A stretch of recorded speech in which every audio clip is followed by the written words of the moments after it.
This is the corn that I transplanted about a week ago, and I was actually very hopeful for it. I know some of y'all, after I posted the video, that I was gonna have to transplant it, or probably have to transplant it after one of our livestock animals decided to have a free lunch. I thought it was possible or likely they were all gonna die, because a lot of you were like, it's not gonna work. But it was working. I would say 50-50. Half the plants were not looking so good, and half the plants were actually doing pretty well. Now, what became the issue, I don't think, was the transfer. It's that yet another animal has decided to come eat the free salad buffet. And as you can see here, see this? I mean, this was like my best plant. This was my best plant yesterday. And this is what it looks like now. So you tell me what happened here. Is this from the rainstorm? I don't think so. I think somebody ate this. And see, chewed up this inside here. I think it might have been a squirrel. I see this little squirrel coming in. See, look at this. Just bent over. See, to me, that has all the signs of some little pesky animal. So I think I may give up on corn, you guys. I think unless I can figure out how to grow corn in a greenhouse, I think I might be done with corn.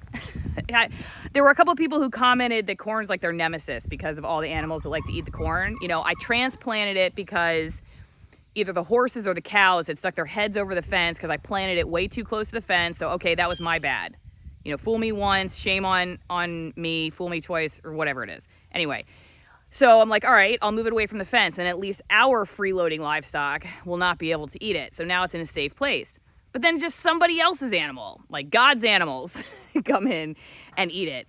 And apparently corn is just a favorite. I mean, we're growing it because we like it, so I guess I shouldn't be surprised.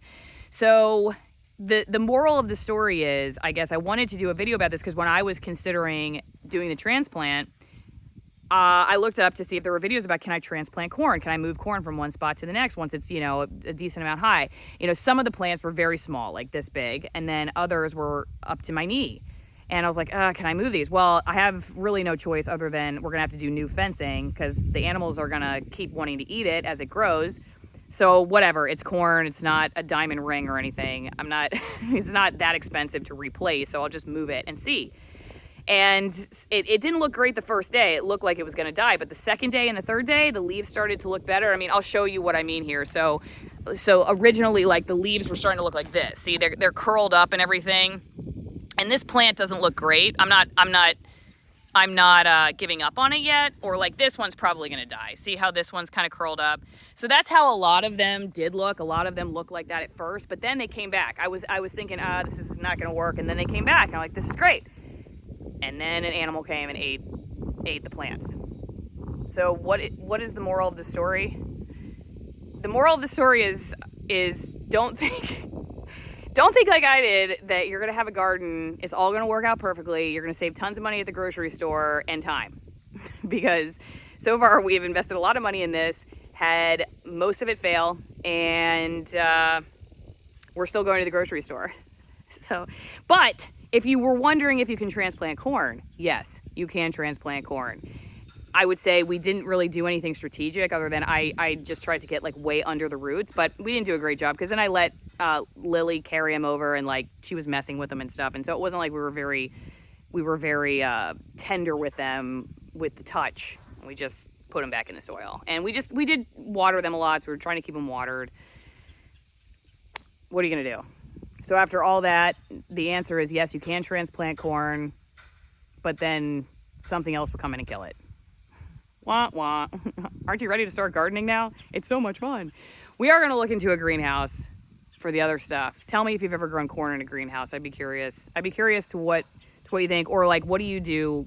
How do you grow corn? I mean, obviously we grow lots of corn in this country, so like somebody's had to have figured out how to grow corn without animals eating it. What do you do about pests? I mean, not just corn, but like when my squash is out, what do I do? Like once the squash starts to fruit and everything, what do I do about squirrels? Lily said, Daddy's going to shoot that squirrel. But that's going to be a lot of work for Lynn because we got a lot of squirrels. So anyway, let me know. And don't forget that if you want to support the channel and have some amazing organic superfood powder to put in your drinks, if an animal does eat all of your fruits and vegetables, you can go to fieldofgreens.com and use the promo code OFFGRIDISH for 15% off your first order. It's all entire fruits, so not just a piece of a fruit, entire fruits and vegetables. They're all organic, they're flash frozen, and then ground up and put into a powder. 2 scoops of it a day is your full serving of fruits and vegetables. They were all chosen specifically by a doctor for organ function. And if you don't have fruits and vegetables, like you're not in a growing season right now, and you're also starving because a squirrel ate all your food or whatever, it's a good backup plan. And like I said, it's a great way to support the channel. So we'll see you next time.